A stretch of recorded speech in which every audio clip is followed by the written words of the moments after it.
současné teplé počasí. V úlech se totiž velmi dobře daří cizopasníkům, kteří včelstvo oslavují.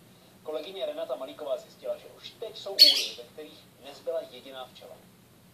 Opět hrozí nedostatek medu, a to kvůli tomuto škůdci. Je to kleštík včelí, neboli Varroa destructor, roztoč, který má pouhé 2 mm. Přesto je ohromnou hrozbou pro včelaře. Úlech má totiž při současném teplém počasí ideální podmínky pro množení. Teploty se stále drží nad nulou a tak včelí královny nadále kladou vajíčka. A to tomuto roztoči vyhovuje. Je vlastně cizopasník na včelách a živí se včelím plodem. Teď by neměla klás a tím pádem jak klade, tak ta varóza se tam vlastně rozmnožuje.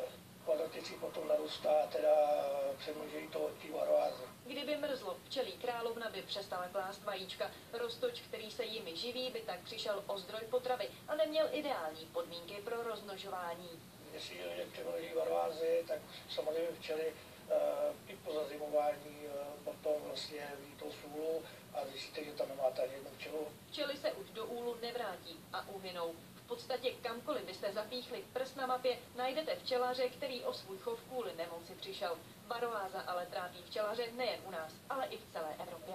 1/3 včelstev je už pryč.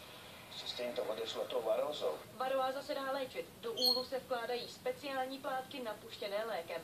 Někteří včelaři je ale v úlu nechávají déle, než má být. Roztoč se tak stává vůči léku imunní. Ta varóza si na to zvykne, že jo, a je to špatný, tím pádem to na ně stejně působí a se rozmnožuje ještě víc. Včelaři by si teď přáli, aby konečně začalo mrznout. Když nejsou včely, nebudeme jet. Loňská teplá zima včelařům uškodila, spousta včelstev kvůli varoáze uhynula, byl pak nedostatek medu. Renata Malíková,